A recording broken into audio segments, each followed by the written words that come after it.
Welcome, listeners, to a thrilling mystery that will keep you on the edge of your seat.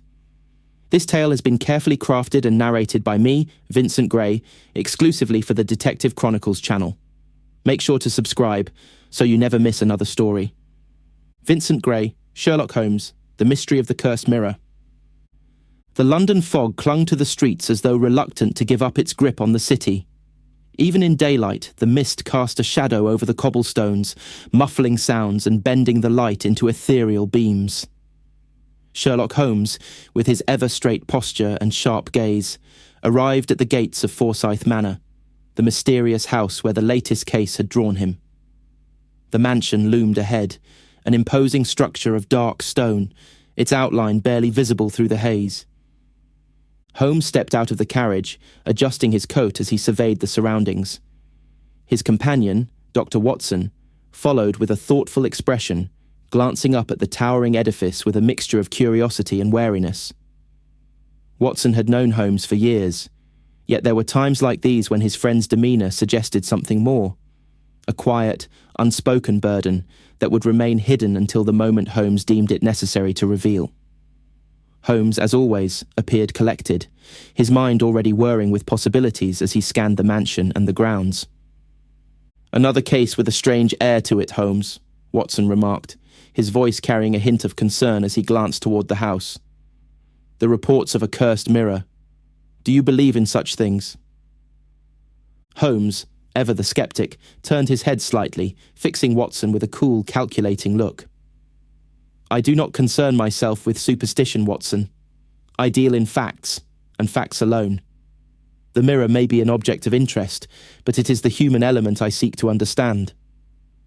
Watson nodded, but couldn't entirely dismiss the uneasy feeling that settled in his chest. Even Holmes, in his quiet, deliberate way, seemed different today. There was a restlessness to him, a sense of quiet tension beneath his usual unruffled exterior. It had been some time since Holmes had taken on a case of such peculiar nature, a case that was wrapped not just in mystery, but in an odd suggestion of fear. Perhaps it was that fear that lingered in the air now, as they approached the manor's large wooden doors. As they were let inside by the housekeeper, Mrs. Wiggins, the temperature shifted noticeably. The air inside the house was heavy, as though it too carried the weight of years of secrets and unsettled pasts. The dimly lit hallway stretched before them, a labyrinth of old paintings and fine tapestries. The echoes of their footsteps seemed unnaturally loud in the silence that enveloped the space. Holmes did not flinch at the quiet. He had learned long ago to embrace the silence as his ally, for it was often in the quietest moments that the greatest truths were uncovered.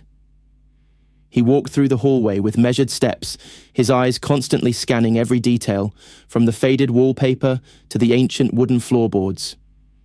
Even the dust in the corners of the room seemed purposeful, like the house was trying to hold on to its secrets. Dr. Watson followed, more conscious of the eerie atmosphere that enveloped them.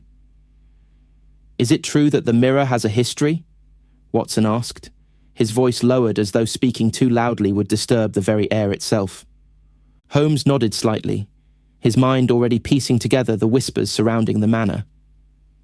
"Yes, Lord Forsyth has made mention of it. It was brought here many years ago under mysterious circumstances, and it is said to possess unusual properties." "Unusual?" Watson echoed, glancing over at Holmes with a raised eyebrow. Holmes gave a slight shrug. "I shall reserve judgment until I have more information. There are those who claim it is merely a relic, a piece of art. Others claim it carries a curse. But the truth, Watson, is something I intend to uncover myself." As Holmes stepped further into the manor, Mrs. Wiggins led them to a drawing room where Lord Forsyth awaited their arrival. The man was seated by a fire, a glass of brandy in his hand, but his posture was far from relaxed. The lines of worry on his face were etched deeply, and his fingers tapped anxiously against the rim of his glass. There was something unsettling in the way he glanced toward them, his eyes lingering not just on Holmes but on Watson as well, as though sizing them both up.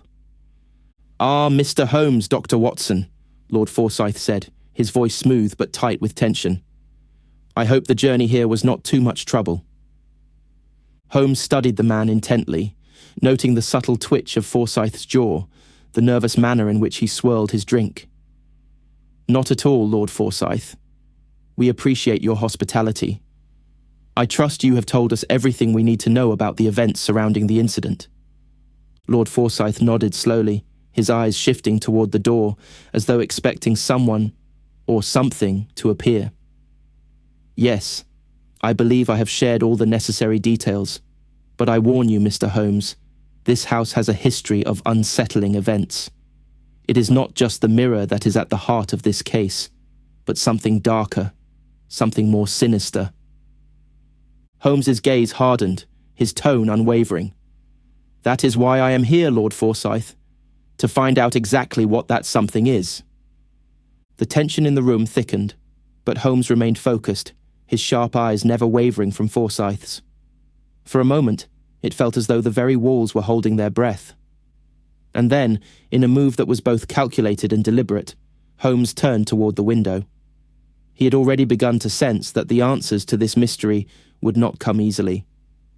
"I am intrigued, Lord Forsyth," Holmes said quietly.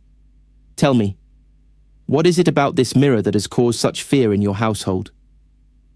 Lord Forsyth hesitated, as though choosing his words carefully. "It is not just the mirror itself, Mr. Holmes.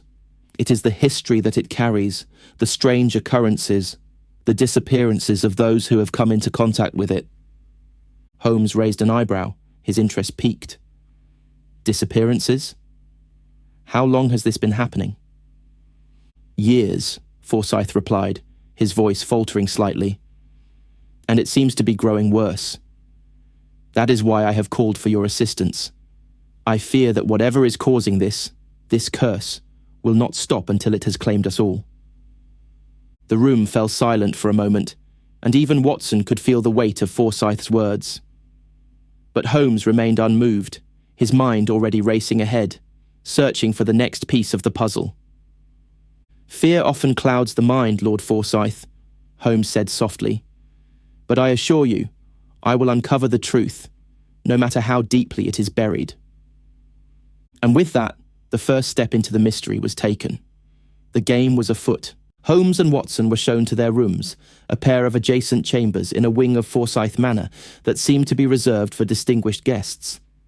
The atmosphere of the house had already seeped into their bones, a chill, despite the warmth of the fire, and a pervasive quiet that only seemed to amplify the sounds of their own movements. Watson's unease was palpable, though he tried to mask it. His thoughts were drawn back to Lord Forsyth's cryptic warnings. It was clear that something lay beneath the surface of the mansion, something far darker than a mere family relic. As they settled into their rooms, Watson unpacked his medical bag and glanced over at Holmes, who had already begun pacing the small space with a peculiar intensity. The detective's sharp eyes seemed to be evaluating every corner of the room, as though looking for hidden clues, even in the most innocuous details. Watson could not help but admire the man's single-minded focus.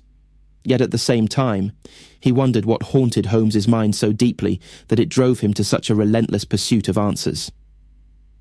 "I'll admit, Holmes, I do not share your unshakable confidence about this place," Watson remarked as he set his bag down on a nearby chair. He watched as Holmes's gaze shifted towards the door, his face a mask of thoughtfulness. "It feels oppressive, doesn't it?" Holmes paused, his attention briefly caught by the question. He turned to face Watson, his eyes narrowing slightly, not in judgment, but in careful observation. "I believe you are right to sense the weight, Watson. This house carries an aura, one that has soaked into the very fabric of its walls. Yet, it is not the house that concerns me, nor even the mirror, but rather the people who inhabit it." Watson raised an eyebrow. "People? You don't think this curse is supernatural, then?" Holmes's lips curved in the slightest of smiles, a rare expression of amusement in an otherwise tense environment. "I am not one to believe in curses, Watson. The true mystery lies with the people who live here, their fears, their secrets. It is they who hold the key to the truth." Before Watson could respond, there was a knock at the door. Holmes straightened, his face shifting into its usual expression of quiet determination, as though he were already preparing for a fresh round of inquiries. He opened the door to reveal Mrs. Wiggins, who looked just as anxious as before, her brow furrowed and her hands wringing nervously in front of her. "Mr. Holmes," she said, her voice trembling slightly. "Lord Forsyth has asked that you join him in the drawing room. He insists that you meet with the others, those who may have information about the recent events." Holmes nodded once, his expression giving nothing away. "Lead the way, Mrs. Wiggins." She gave a hurried nod and turned on her heel, the sound of her footsteps echoing faintly in the hallway. Holmes followed silently, his eyes flicking to each corner of the house as they passed, his mind working even now, piecing together the puzzle before him. Watson trailed behind, though his mind wandered to the strange words of Lord Forsyth, wondering whether they were being led into something much more complicated than they had yet realized. They arrived at the drawing room, a large and sombre space, with heavy curtains drawn against the outside world, casting the room in a dull grey light. Lord Forsyth was seated near the fire again, his posture stiff and uncomfortable. But now, two others had joined him. A young woman, who sat with an air of nervousness, her eyes darting to the corners of the room, and an older man, who appeared to be completely at ease in the setting, his expression one of calm detachment. "This is Miss Eleanor Blackwood," Lord Forsyth began, gesturing to the woman with a slight nod. "And this is Mr. Edmund Crane, an old acquaintance of the family." Holmes's sharp eyes immediately took in the details.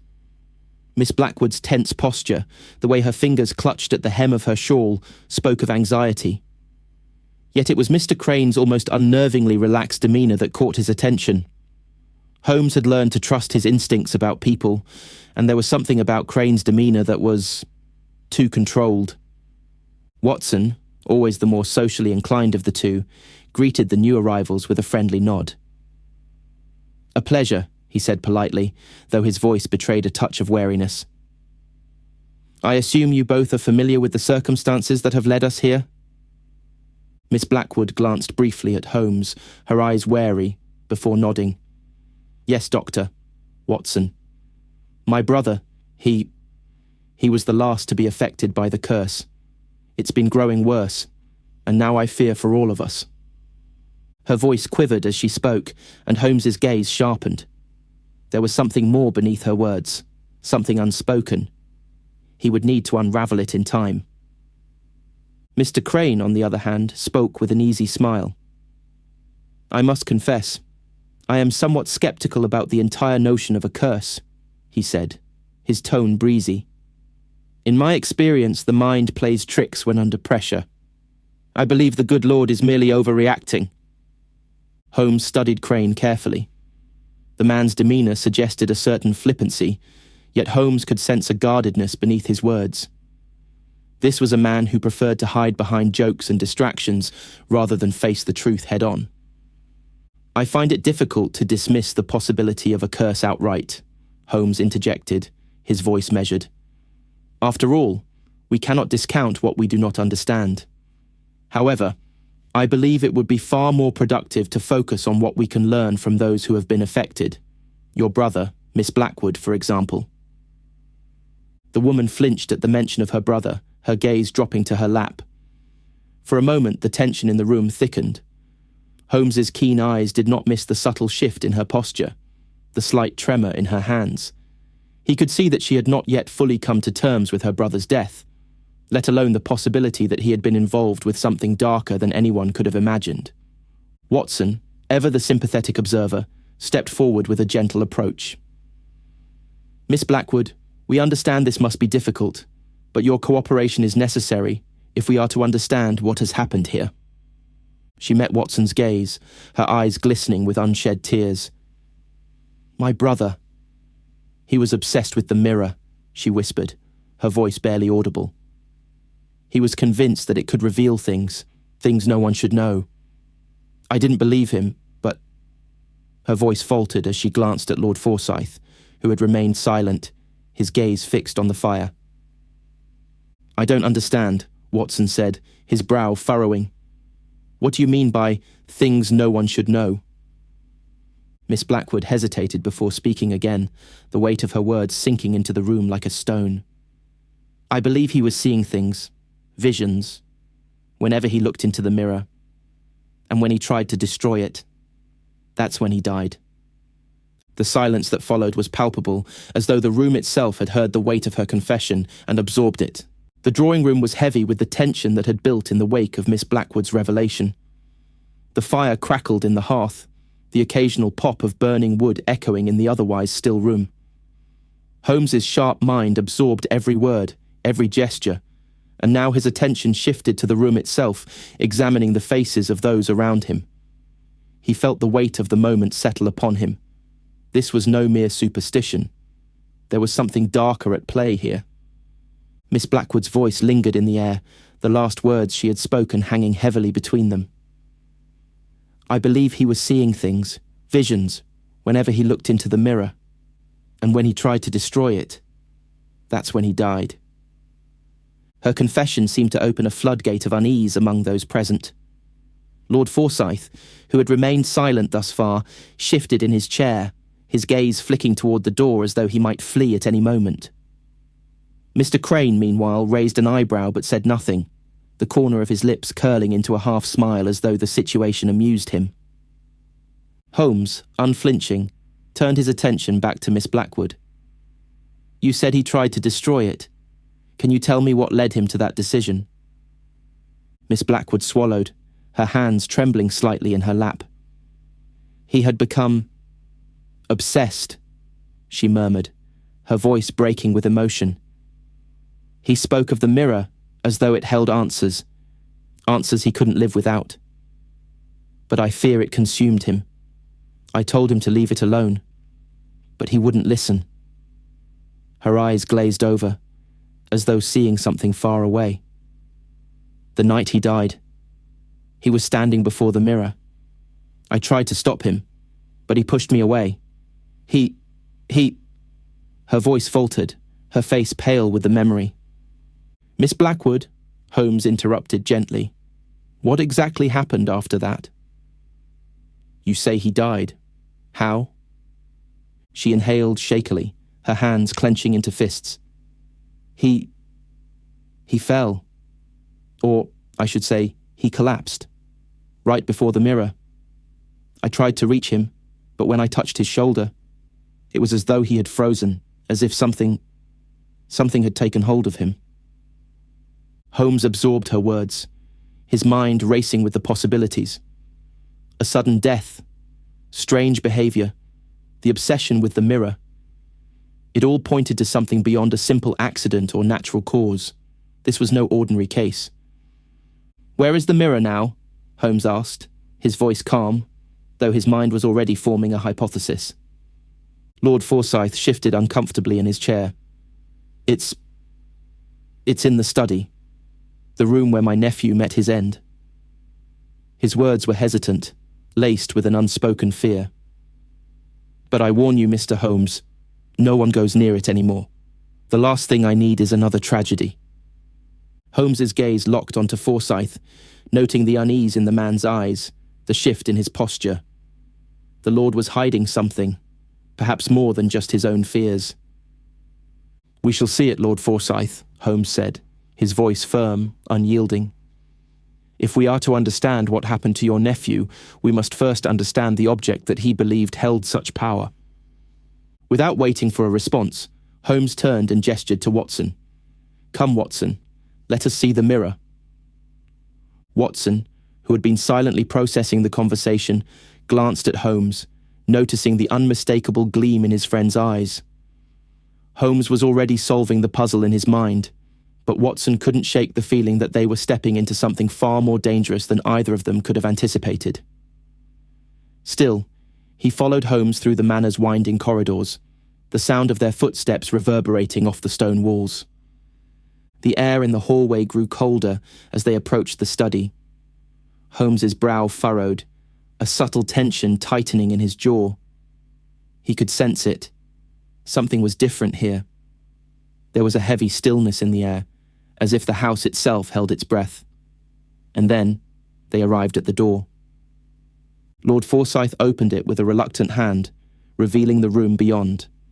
It was dimly lit, a single lamp casting long shadows across the wooden floor. At the far end of the room, the mirror stood, large and imposing, its dark frame carved with intricate patterns. The glass, though still clean, seemed to shimmer with an odd, unsettling quality, as though it contained more than just a reflection. Holmes stepped forward, his eyes never leaving the mirror. He approached with measured steps, as though he were moving toward an adversary rather than an inanimate object. Watson followed close behind, his heart racing as he surveyed the scene. There was something about the mirror that unnerved him, a coldness that seemed to seep into his bones.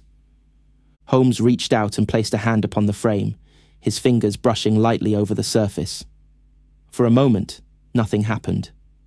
The mirror reflected their surroundings with perfect clarity, as though it were merely a decorative piece in a well-appointed room. But then, something shifted. A cold gust of wind swept through the room, extinguishing the lamp's flame in an instant. Darkness enveloped them for a fraction of a second, before the light flickered back to life. The reflection in the mirror had changed. The figure of Holmes was still present, but it was distorted, twisted. His face seemed to be grimacing in pain, his eyes wide with terror. Watson stepped back, his heart pounding, as the image in the mirror seemed to mock them with its unsettling transformation. Holmes did not flinch. His eyes were fixed, studying the reflection with an intensity that betrayed none of the unease Watson felt. "Interesting," Holmes murmured, his voice low and calculating. Watson, unable to tear his eyes away from the mirror, swallowed hard. "Holmes, what is this? What are we seeing?" Holmes stepped back slowly, his gaze never leaving the glass. "The mirror," he said, "reflects more than just light, Watson. It reveals what lies beneath the surface, what is hidden from ordinary eyes." Watson shuddered at the implication, the weight of the moment settling over him. "Do you think it's true? That this mirror is responsible for—" He faltered, not wanting to voice the fear growing in his chest. Holmes's expression hardened, and for the first time, Watson saw a flicker of doubt in his eyes. "I don't know yet, Watson, but one thing is certain. We have only just begun to unravel the mystery." The study felt colder now, its air thick with the unsettling presence of the mirror. Even after the strange incident with its reflection, the room had returned to its quiet stillness. But the tension lingered, hanging in the air like an invisible weight. Holmes stood still before the mirror, his brow furrowed in deep thought, while Watson remained by the door, unsure whether to approach or remain in the shadows. His eyes shifted uneasily between the mirror and the various objects scattered across the room, each seemingly ordinary, but potentially holding clues to the mystery that had yet to be unraveled. "Holmes," Watson ventured softly, his voice breaking the silence. "What exactly are we looking for here? The mirror. It doesn't seem to be the culprit, does it? There has to be a more logical explanation." Holmes did not answer immediately, his fingers lightly tracing the intricate carvings on the frame, his gaze fixed on the glass. It was as if he were speaking to himself more than to Watson, his thoughts racing as he absorbed every detail of the room.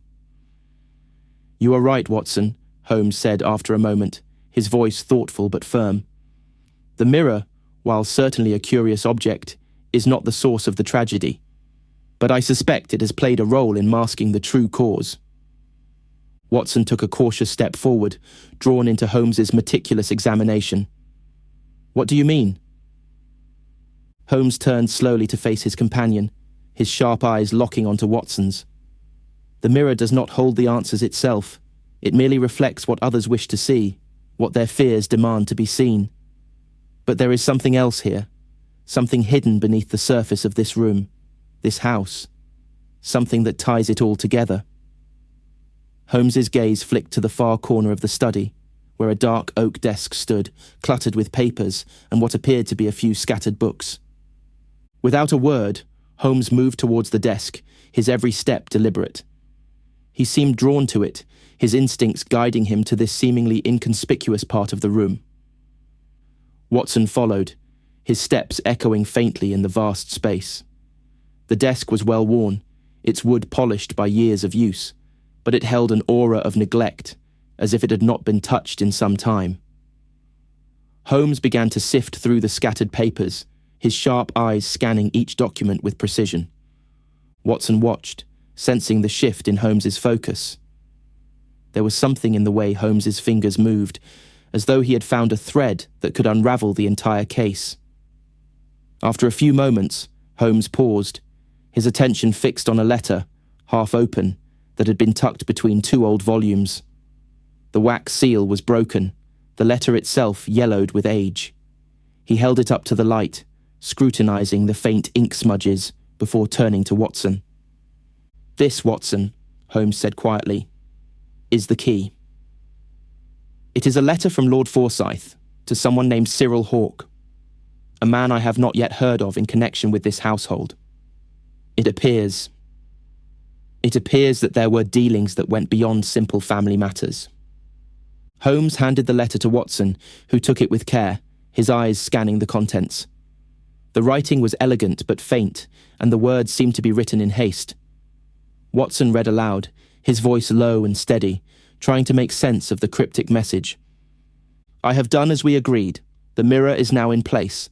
Let us hope that the outcome is as we anticipate. There is no turning back now. The risk is great, but the reward could be greater. When the time comes, the prize will be ours." Watson looked up from the letter, his confusion evident. What does this mean? It sounds like some sort of bargain, but what is the prize? Holmes did not answer immediately. He folded his arms across his chest, his expression deep in thought. His mind was piecing together the fragments of information, slowly forming a clearer picture, though many of the details still eluded him. "The mirror," he said after a moment, "was never simply an object of beauty. It was a tool, a means to an end. Lord Forsyth's dealings with this Cyril Hawke, whoever he may be, suggest a far more dangerous plot than a mere family relic." Holmes's mind was already racing. He walked toward the fireplace, eyes darting to the faint scorch marks on the wall nearby. "Notice the burn marks," he said, pointing them out to Watson. "They are not recent, but they tell us something important. This room was once the site of a great disturbance, a struggle perhaps." Watson examined the marks, the back of his neck prickling with unease. "A struggle, you say? But there's no sign of damage to the room, no broken furniture." Holmes's eyes gleamed as he turned to face Watson. "Precisely. No outward signs of violence, but the marks on the wall, the letter, the strange behavior of those involved. All of it points to something far more sinister at play. This is no mere tragedy, Watson. There is a deliberate manipulation of events." Watson's mind churned, but he had to admit that Holmes's deductions were compelling. The pieces were starting to fall into place, but something was still amiss. Why would Forsyth, a man of obvious wealth and stature, risk everything for a mirror and an enigmatic letter? "Holmes," Watson began slowly, his voice filled with uncertainty. "Do you think Lord Forsyth could be involved in his nephew's death? That he might have orchestrated it?" Holmes's gaze darkened. "It is too early to say for certain, but I believe Forsyth knows more than he is letting on, and whatever he's hiding, it's connected to the mirror. We must find out more about this Cyril Hawke and uncover the full extent of their plans." With the new information in hand, Holmes moved toward the door, his pace quickening as he prepared to continue the investigation. "Come, Watson. The game is afoot, and I suspect we are now closer to the truth than we've ever been." The quiet of Forsyth Manor seemed more oppressive than ever as Holmes and Watson made their way back to the drawing room. The discovery of the letter and the troubling implications it carried had only deepened the mystery. The stakes were higher now, and Holmes's sharp mind was already turning over the possibilities, each one more intricate than the last. Watson followed, still wrestling with the unease that gnawed at him. He couldn't shake the feeling that the truth was slipping further away with each new revelation. As they entered the drawing room, Holmes's gaze immediately fixed on the three remaining individuals: Lord Forsyth, Miss Blackwood, and Mr. Crane. The room had taken on a muted quality, the once vibrant colours of the tapestries and furniture now seeming dulled, as though the weight of suspicion had seeped into every corner. Lord Forsyth, still seated by the fire, looked as though he had not moved since their last conversation. His eyes flickered nervously toward Holmes, and for a fleeting moment, Watson caught the hint of something unreadable in his expression. Something was changing in Forsyth, though whether it was fear or guilt, Watson couldn't quite place. Miss Blackwood sat near the window, her face still pale, but she had regained a semblance of composure since her earlier emotional outburst. Her eyes remained downcast, her fingers once again twirling the edge of her shawl. She was no longer crying, but the sorrow was still there, buried beneath her fragile veneer. Mr. Crane, however, seemed oddly unaffected by the tension that filled the room. His demeanour had not changed. He leaned casually against a chair, his posture relaxed as he observed Holmes and Watson with a calculated calm. There was something about him that grated on Watson's nerves, his too casual air in the face of such gravity, as though he were unconcerned by the growing storm around them. Holmes wasted no time in addressing the matter at hand. "Lord Forsyth," he began, his voice cool and steady, "I trust you have had time to reflect on the events of the past few days. We must now discuss what has truly been happening within these walls. There are secrets here, secrets that will not remain hidden for long." Forsyth shifted uncomfortably in his chair, the hand holding his brandy trembling slightly. He cleared his throat before speaking, but his voice was strained. "I have told you all that I know, Mr. Holmes. I am not a man of deceit. My nephew's death—" He paused, glancing at Miss Blackwood, who flinched at the mention of her brother. "It is a tragedy. But I assure you, I know nothing more than what I have already shared with you." Holmes's sharp eyes never left Forsyth, reading the man like an open book. "You are withholding something, Lord Forsyth. I can see it in your eyes. You know more than you've said, and it is time you confessed. The mirror, the letter, your nephew's obsession, they are all connected. You are not as innocent as you claim." The words seemed to hang in the air like a challenge, and for a moment the tension in the room escalated. Watson watched as Forsyth's face hardened, the mask of vulnerability slipping for just a second, revealing something darker beneath. He opened his mouth, but before he could respond, Miss Blackwood spoke up, her voice trembling but resolute. "I can't just sit here and say nothing," she declared, lifting her head to meet Holmes's gaze. "You're right, Mr. Holmes.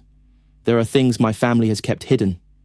My brother, he was obsessed with the mirror, yes, but he wasn't the only one. Lord Forsyth knew what he was doing. He knew what would happen when he placed that mirror in the study." Holmes turned toward her, his expression unchanged. "What do you mean, Miss Blackwood? What role did your uncle play in all of this?" Miss Blackwood's eyes darted to Forsyth, and for the first time, a flicker of fear crossed her face. "I can't say much more," she whispered, "but I know this. My brother was not the first to fall victim to the mirror's influence, and I fear he won't be the last."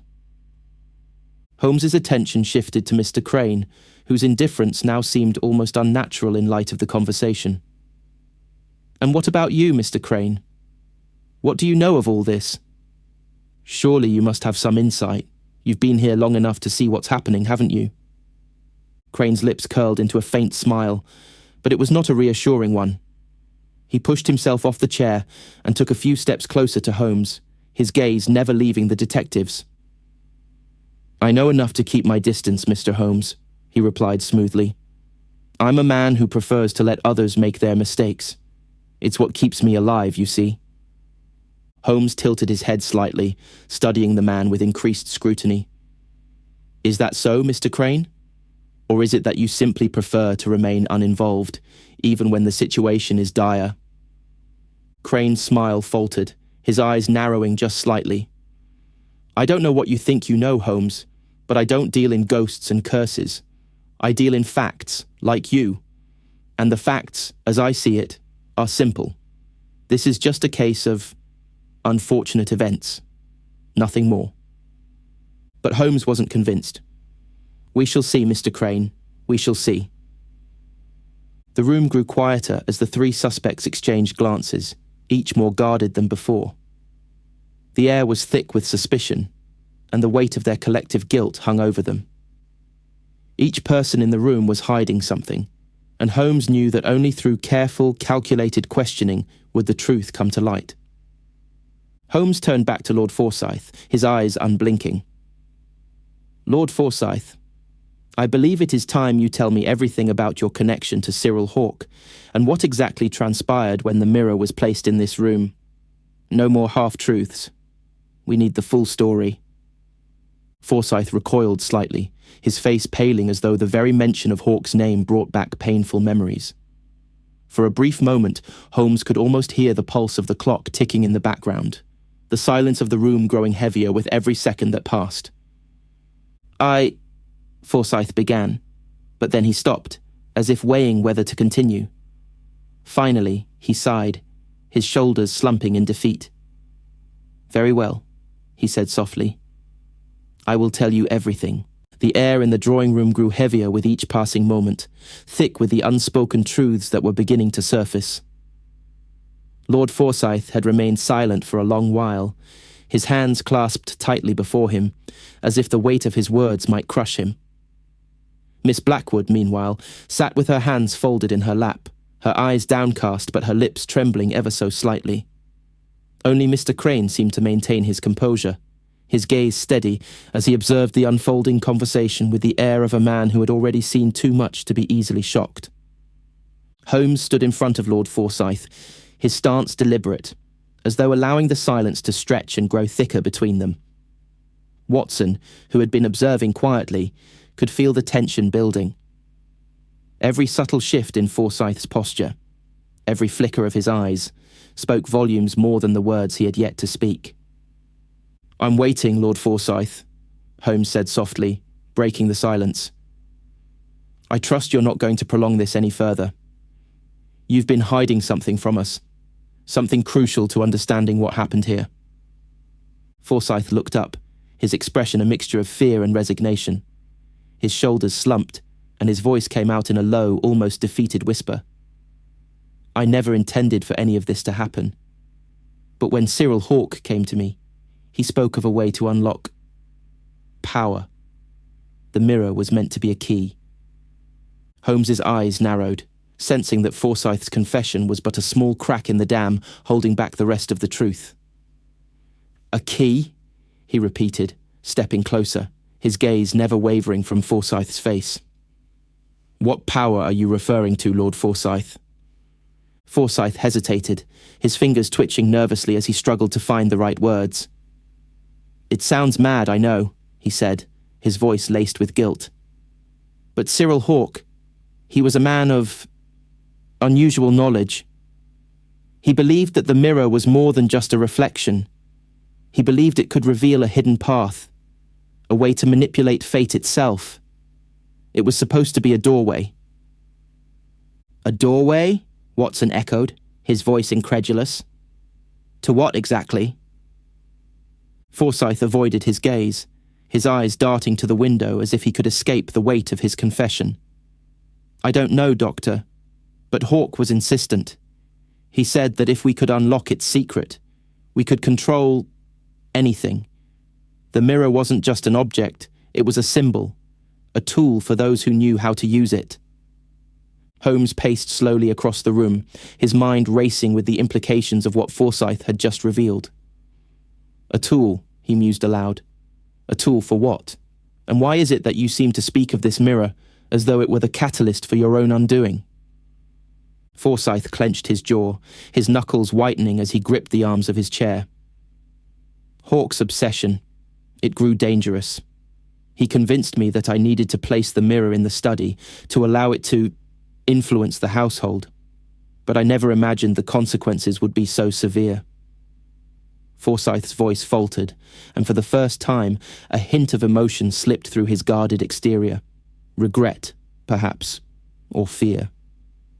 Holmes stopped in his tracks, his eyes fixed intently on Forsyth. You never imagined the consequences, yet you were willing to risk it all? To involve your own family in this madness? I didn't think it would affect them, Forsyth whispered, his voice trembling. I thought I could control it. I thought I could make the mirror work in our favor. But when Cyril Hawke died, I knew I had made a grave mistake. And then, my nephew. He became obsessed. I tried to stop him, but it was too late. Miss Blackwood, who had been silent until now, finally spoke, her voice tight with emotion. And now my brother is dead, she said, her words sharp and brittle. Because of your foolishness. Holmes's gaze flicked to Miss Blackwood, his expression unreadable. And yet, Miss Blackwood, you have been hiding something from us as well. You know more than you've said, don't you? Her eyes widened in surprise, but she quickly masked it with a calm that was almost too practiced. What are you talking about? She asked, though the quiver in her voice betrayed her uncertainty. Holmes moved closer, his tone unyielding. You spoke earlier of your brother's obsession with the mirror, but I have reason to believe that you were not merely a passive observer in all of this. There is something you are not telling us, something you fear to admit. Miss Blackwood's gaze darted to Lord Forsyth, who had turned his face away, as though unwilling to witness the unravelling of their shared secret. She bit her lip, clearly struggling with her words, but finally she exhaled, her voice barely above a whisper. I tried to warn him, to keep him away from the mirror, but he wouldn't listen. And when he died, I thought it would all end, but... Her voice cracked, and for the briefest moment, Holmes saw the fear in her eyes. Fear not just for her brother's death, but for what they had all been involved in. Holmes leaned in, his tone firm. But it hasn't ended, has it? The mirror's influence. It hasn't stopped. She swallowed, her eyes meeting Holmes's. Number, it's not over. I saw it too. The reflections. The strange... distortions. I don't know how, but they're still there. And now it's like the house itself is... changing. Holmes stood still, processing her words. Everything was starting to come together. The mirror, the strange power it held, and the fear that now gripped every member of this household. But there was still a piece missing. One that Holmes could feel, just out of reach. Turning to Mr. Crane, who had been eerily quiet during this exchange, Holmes spoke, his voice icy. And you, Mr. Crane, you've said little, but your presence here speaks volumes. You've been watching, haven't you? Watching us all closely. Crane met Holmes's gaze without flinching, a slow smile curling on his lips. I told you, Mr. Holmes, I'm just a man who enjoys the show. Is that so? Holmes pressed, his eyes narrowing. And what is it that you enjoy about this particular show? The deaths, the fear, the secrets? Crane's smile faded, but his calm demeanour never wavered. I enjoy the truth, Mr. Holmes, and I believe you're closer to it than you realise. But be careful. The truth here is a dangerous thing. Holmes stood at the centre of the room, the weight of the conversation settling around him like a heavy fog. His mind worked swiftly, sifting through the fragments of evidence, trying to connect the dots that had eluded him until now. The mirror, its strange power, the letters, the people involved, each piece of the puzzle seemed to hint at something much larger than he had initially suspected.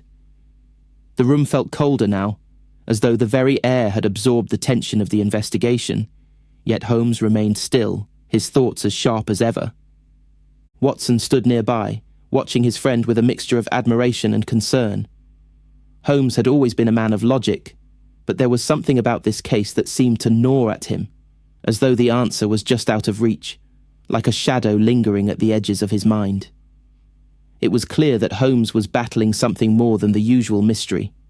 This case had struck a deeper chord within him, and Watson could sense that the detective's usual confidence had been shaken, though it was hidden behind his calculated exterior. Holmes broke the silence, his voice low but resolute. "The pieces are falling into place, Watson," he said, his eyes narrowing as he scanned the room. "But they don't quite fit together as they should.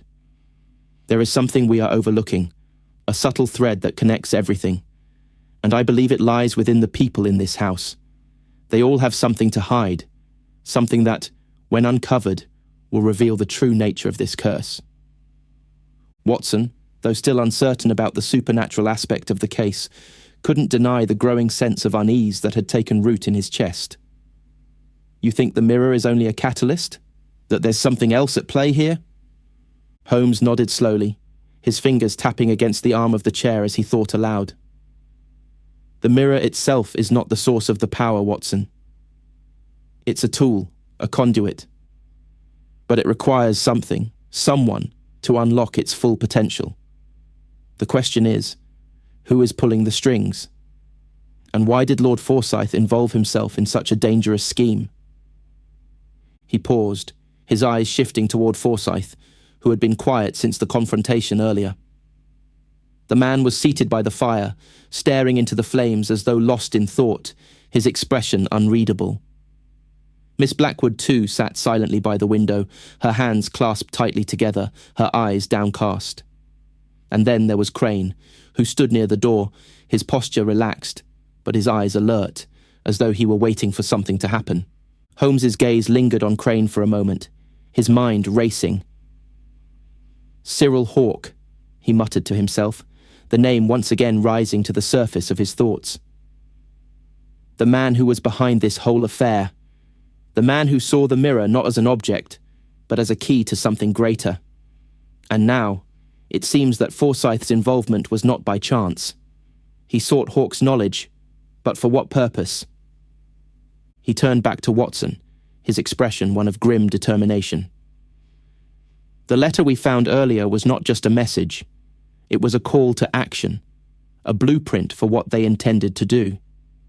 Forsyth and Hawke believed that by using the mirror, they could bend fate itself, alter the course of events to their will. But something went wrong.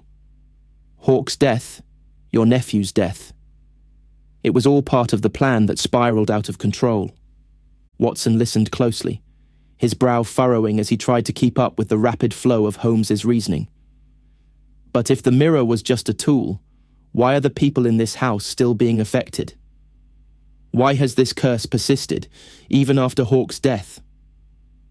Holmes's eyes glinted with the sharpness of realization. "Because, Watson, the mirror was never just meant for one person. It required a connection, a shared desire to control, to influence. Those who were drawn to it, like Forsyth, like Miss Blackwood's brother, they became its vessels. The mirror feeds on their deepest fears and desires, amplifying them until the line between reality and obsession is blurred." He paced slowly across the room, his mind still churning through the details. "But there's one more thing we must consider," Holmes continued, his voice growing more intense. "The mirror's power does not just lie in the minds of its users. No, it extends beyond them, influencing those who come into contact with it, even indirectly. That is why Miss Blackwood was affected, even though she never looked into the mirror herself." Watson's eyes widened as he connected the dots. "You mean, the fear, the obsession, it spreads through the household?" "Exactly," Holmes replied, his voice low with certainty. "The fear spreads like a contagion, seeping into the very walls of this house. And the longer the mirror remains in place, the more powerful it becomes. Each person who comes into contact with it weakens the barriers between the physical world and whatever it is that the mirror reveals." He turned sharply, his gaze falling on Lord Forsyth once again. "But Forsyth did not just place the mirror in the study to experiment. No, I believe he was using it to manipulate something much greater. He sought to control the fates of those around him, to shape his destiny. But what he did not account for was the mirror's ability to corrupt its users, turning them into pawns in a far larger game." Forsyth looked up sharply at the mention of his name, his face pale, his mouth tight. "What do you mean, Mr. Holmes?" he asked, his voice barely above a whisper. Holmes took a slow step toward him, his gaze never leaving Forsyth's. "I believe, Lord Forsyth, that you sought to control fate itself, and in doing so, you unleashed something far more dangerous than you ever anticipated. You thought you could control the mirror's influence, but it is clear that it has its own agenda. And now, the question is, who will it claim next?" The room fell silent, the air thick with the implications of Holmes's words. Watson could feel the weight of the moment pressing in on them, and as he glanced around the room, he could see the fear in the eyes of those present. They had all been touched by the mirror in some way, directly or indirectly, and now they were caught in its web, unable to escape. Holmes turned back to Watson, his voice quieter now, though still filled with resolve. "We are on the edge of understanding the full scope of this mystery, Watson. But there is one more piece that remains hidden, and I believe we are about to uncover it." The silence in the room was suffocating. Holmes's words had cut through the tension like a sharp blade, leaving a lingering unease that wrapped itself around every person present. Lord Forsyth, Miss Blackwood, and Mr. Crane sat in stunned silence, the weight of the detective's revelations settling on them like a heavy cloak.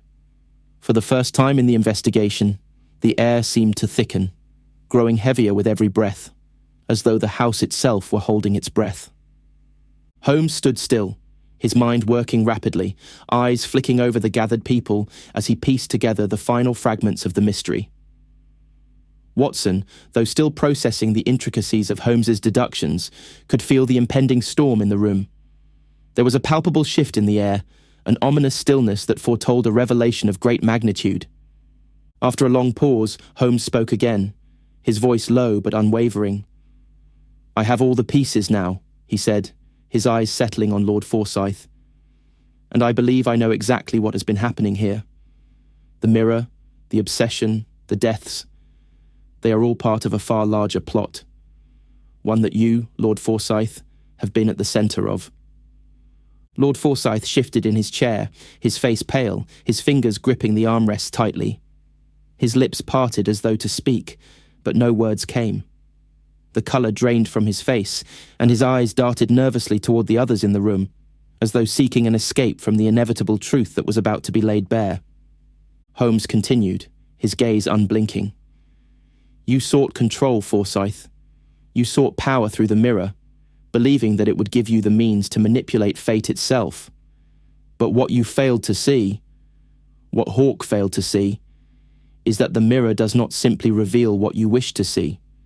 It amplifies the darkest parts of the soul, the fears, the desires, and turns them into reality." Forsyth's hands trembled, and for a moment he looked like a man caught in a snare, trapped by his own actions. His voice came out in a strained whisper. I didn't mean for this to happen. Hawke. He convinced me. I thought we could control it." Holmes stepped closer, his voice growing firmer.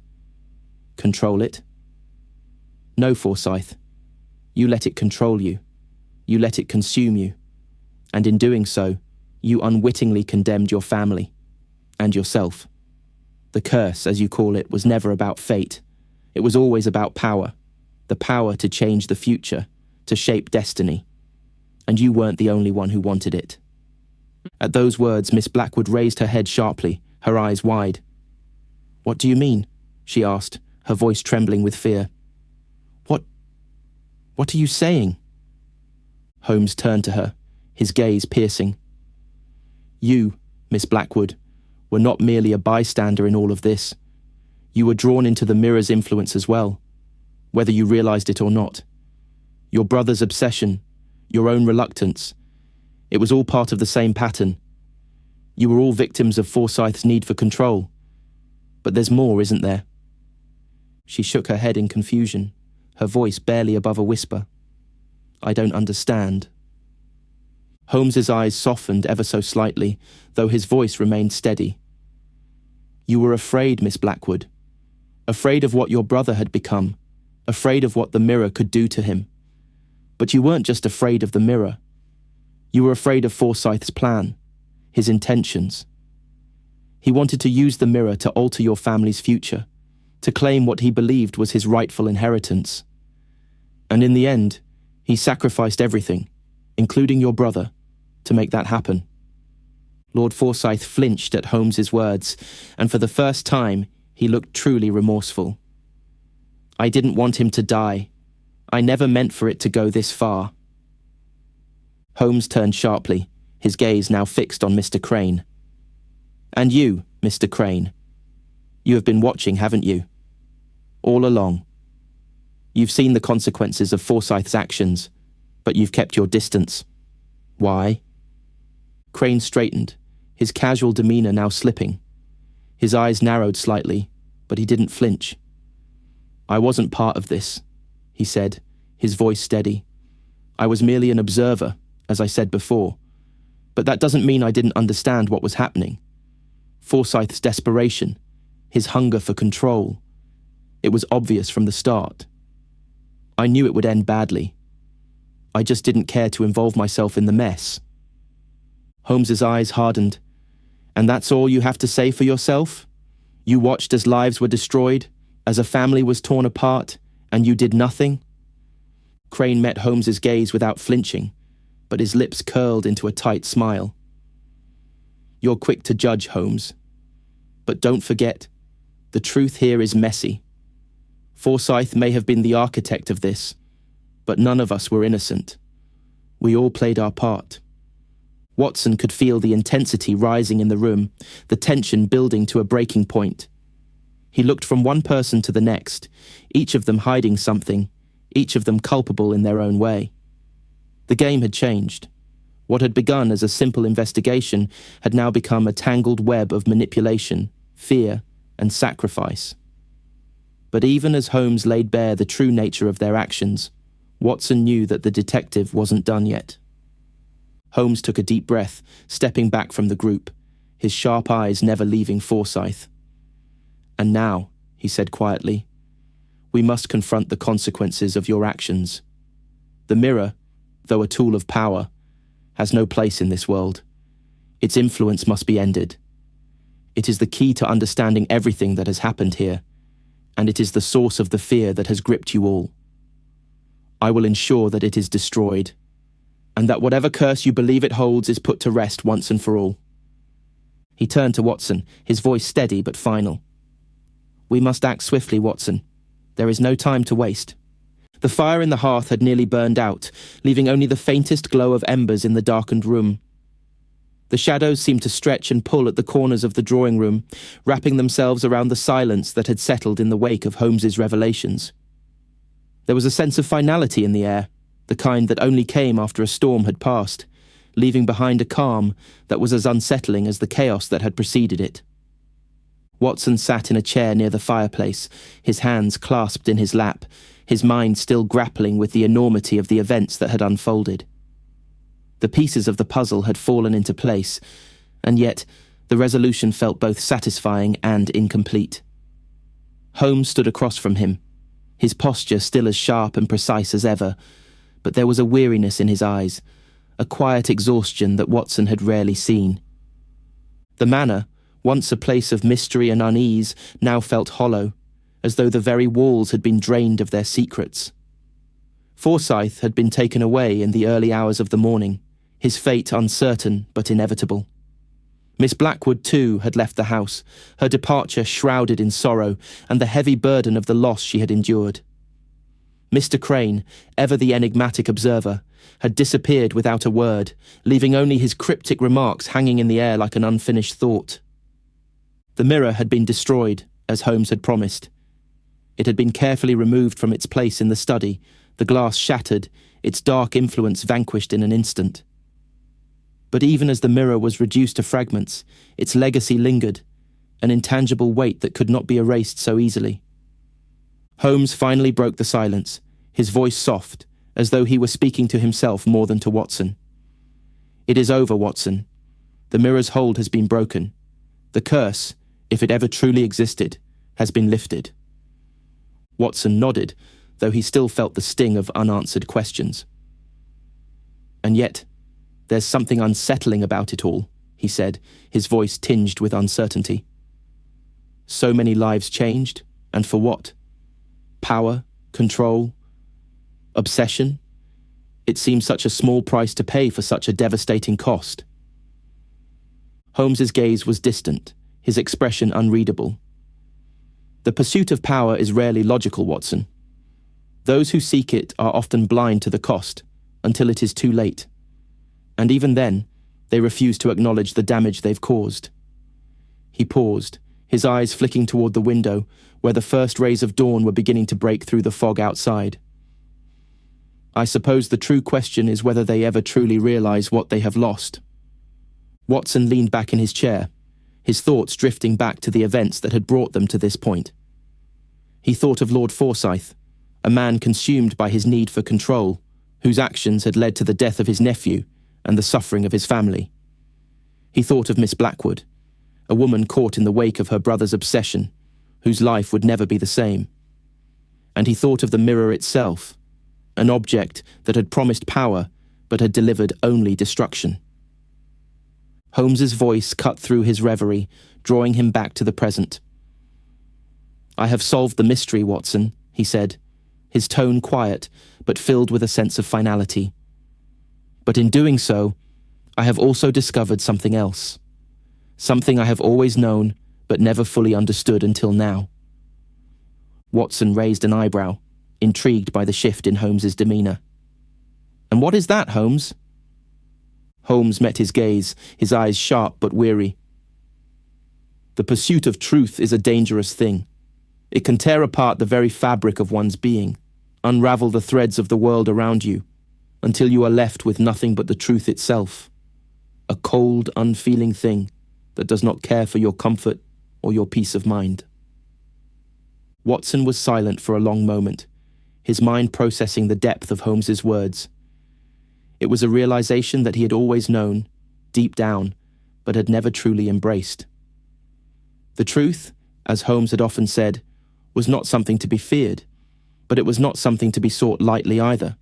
The moment stretched on, the quiet of the room pressing in around them, until Holmes broke the stillness once more. But there is something to be said for finding closure, Watson, for putting the pieces together, no matter how painful the process may be. He looked toward the door, his gaze lingering for a moment longer. I may not always enjoy the journey, but I know that it is the only way to move forward. Watson smiled faintly, though it was tinged with melancholy. And what will you do now, Holmes? What is next for you? Holmes did not answer immediately. Instead, he stood in front of the window, his silhouette framed by the soft light of dawn. There will always be another case, Watson, he said finally, his voice carrying the quiet assurance that had become so familiar to his companion. Another puzzle to solve, another mystery to uncover. The world does not stop, and neither can I. Watson rose from his chair, his thoughts drifting toward the future, toward the cases that awaited them. But for now, he felt the weight of the moment, a moment of quiet reflection, of understanding. I suppose you're right, Holmes, he said. There will always be another mystery. The two men stood in silence for a while longer, each lost in their own thoughts. And though the case was over, and the mirror had been destroyed, Watson knew that the lingering sense of unease would follow them both, wherever they went. As the light from the window grew stronger, illuminating the room with its soft glow, Watson realized that perhaps it wasn't the mirror that had held the most power. Perhaps it was the secrets that had been buried for so long, the truths that had been hidden in the shadows, waiting to be uncovered. And in the end, it was those truths that would haunt them both.